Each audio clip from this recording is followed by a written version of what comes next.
Assalamualaikum warahmatullahi wabarakatuh, Bu Krisna dan teman-teman BPP Karangploso, semua sehat Ibu? Alhamdulillah sehat semua Mas. Alhamdulillah, saya pertama terima kasih karena Bu Krisna dan teman-teman di BPP Karangploso ada Pak Haryanto, ini senior saya dan paling ganteng saya lihat di BPP Karangploso ini ya. Kemudian ada Bu Catur, kemudian ada Bu Yulaika. Kalau Bu Arisa, oh iya Bu Arisa ya nggak belum kelihatan tadi. Kita terima kasih. Kalau Karangploso dengan Kalipari ini kebalikannya Ibu. Oh iya, gimana kebalikannya? Kita di sini banyak cowoknya ya. Satu perempuan. Oh. Satu penyuluh perempuan yang baru, jadi 4 penyuluh laki-laki. Kalau di Karangploso 5 Ibu ya? Iya, sama 5, kemudian yang laki-laki Pak Hari. Iya. Ini ada Pak Min. Paling ganteng.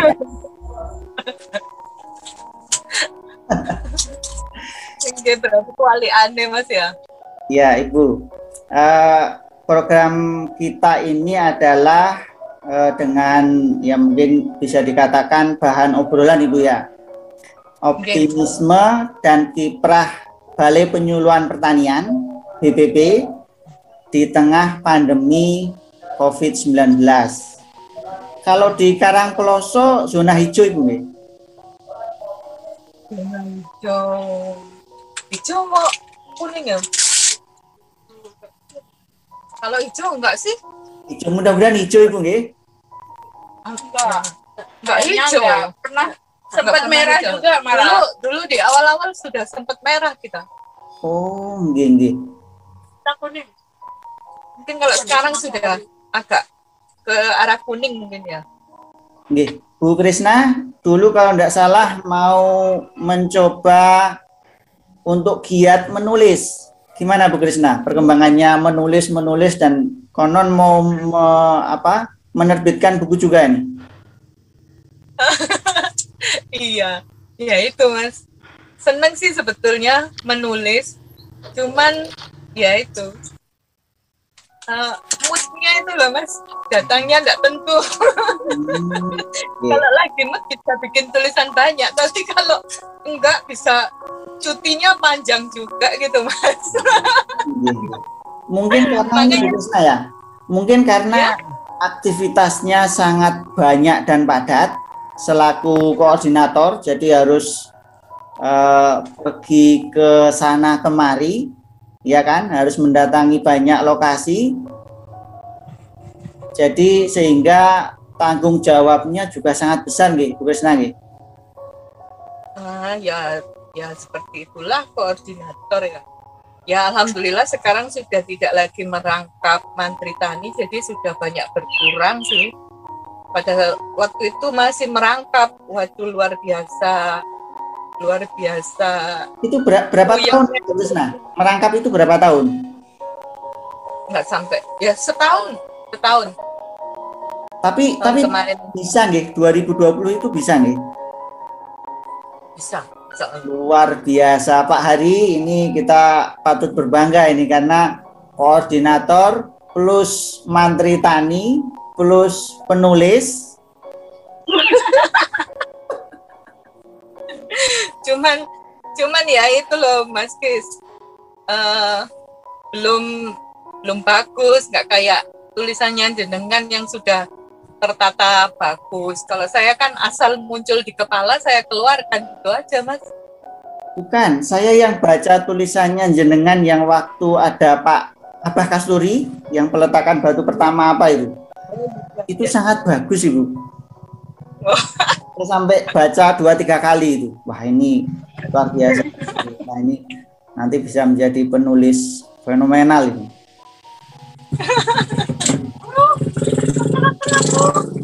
Kalau yang di sekitar lokasi ini mau ditanami apa Bu Krisna? Ada petaninya itu rencana mau ditanami apa itu? termasuk lahan irigasi. Jadi sebagian besar itu padi. Ada beberapa yang tanaman sayuran macam tomat, cabai. Kalau pas lokasi yang di belakang ini cabai sama jeruk, Mas. Cabai sama jeruk, nggih. Nggih.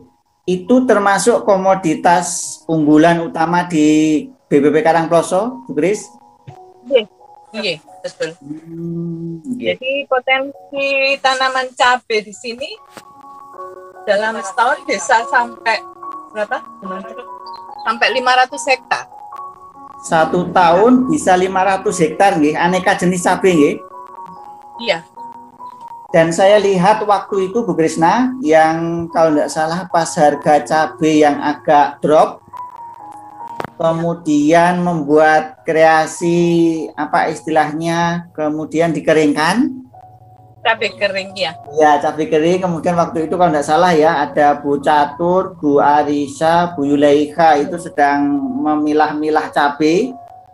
Ya, ya. Kemudian kalau tidak salah ditaruh di oven. Iya. Nah, itu kalau tidak salah tahun lalu Ibu Kris, itu berarti ya, itu kan responnya bagus sekali. Waktu harga cabai itu turunnya lama itu loh, Mas.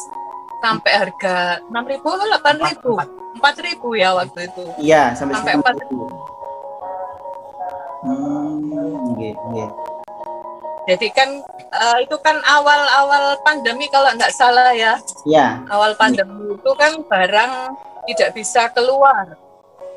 Karena pengiriman itu kan ada pembatasan itu, jadi mereka yang biasanya kirim Jakarta, keluar kota ke Surabaya dan sebagainya itu kan tidak bisa kirim.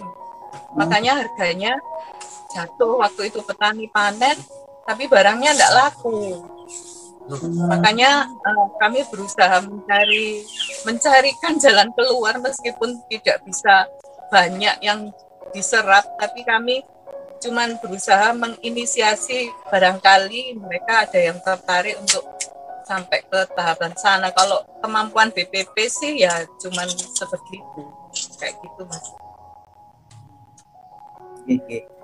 Cabai jadi bisa sampai 500 hektar, kemudian tahun lalu kalau tidak salah awal-awal pandemi, kemudian ada kreasi pasca panennya, ya, dibuat cabai kering. Dan kalau tidak salah waktu itu saya sempat ditanya dari Humas Kementerian Pertanian, Bu Kris ya. Jadi daerah di Kabupaten Malang yang sudah istilahnya mencoba membuat kreasi olahan atau pasca panen cabai. Dan saya ingat waktu itu Bu Krisna dan teman-teman di Karangploso membuat cabai kering. Kalau di Kalipari, Bu Kris ya, kalau di Kalipari itu ada satu pemuda tani ya, saya sebut namanya Mas Junaidi ya. Nah, itu di salah satu kelompok pemuda tani Sukakarya itu membuat sambal. Jadi membuat sambal. Mungkin sambal juga ada di menu yang sekarang di ini ya. Bontot tanya teman-teman yang ada di bawah ini ya. Mantap. Kalau di sini jadi pernah membuat sambal, Bu Kris, membuat sambal, kemudian sampai di pengemasan, jadi sama, kalau salah waktunya sama persis ketika teman-teman di Karangploso membuat cabai oven itu ya, cabai kering itu, di Kalipari membuat sambal, yang dikemas, kemudian dikasih label, kemudian ya coba dipasarkan, Bu Kris. Ya, dan mungkin itu lancar, Mas. Lancar pemasarannya. Pemasarannya waktu itu bisa dikatakan cukup lancar karena sebagian warga di Kalipari secara khusus itu kan jadi TKW dan TKI. Dalam jumlah yang cukup besar. Jadi sempat dikirim ke Hong Kong. Luar biasa. Ya cuma ini kan untuk penjajakan saja waktu itu, untuk penjajakan karena memang Yang di Hong Kong itu adalah TKW yang berasal dari Kabupaten Malang, yaitu dari Kalipari. Ya, jadi ada sambungannya begitu loh. Jadi sambalnya bisa sampai sana, kemudian bisa difoto oleh yang di Hong Kong, kemudian dikirim lagi. Wah, ini bisa untuk daya tarik bahwa oh ternyata sambal Kabupaten Malang bisa sampai Hong Kong gitu. Wah, mantap. Ya ini untuk ini aja ya, untuk kalau di Karangploso cabai kering, di Kalipari sambalnya. Kalau sekarang kalau nggak salah harganya bagus Bu Kris ya untuk cabai ini ya. Sekarang sih mulai agak turun lagi Mas. Ini kita sudah sekitar nggak sampai 20, 15. Harga kalau saya ngecek harga mantung sih sekitar 20, 18 itu tergantung jenisnya dalam minggu kemarin. Bagus. Kalau kemudian yang ini, yang video yang Bu Kris kirim itu, yang profilnya Karangploso itu, saya lihat bagus sekali itu Bu Kris. Jadi yang pertama ada gambar di atas pohon yang memutar, kemudian Karangploso ini kok luar biasa ya, sudah buat ini yang bisa sekelas televisi ini. Yang buat dulu siapa Bu Kris? Itu kebetulan kan ada anak-anak. Ya, alhamdulillah di tempat kami itu hampir tidak pernah berhenti ada anak PKL, Mas Kris. Jadi kami berusaha meminta tolong mereka untuk bikinkanlah kami ini video tentang BPP. Ya, alhamdulillah mereka bisa bikin dengan bagus. Ya, enggak tahu ya. Ini pokoknya setiap bulan itu enggak pernah kosong, paling enggak itu tiga orang gitu yang PKL di tempat kami itu. Jadi mungkin ini karena ada itu loh Mas. Kalau misalnya BPP ini cuman enggak ada kegiatan macam olahan. Kami kan di BPP ada 2 macam olahan ya, olahan kopi dan olahan cabai.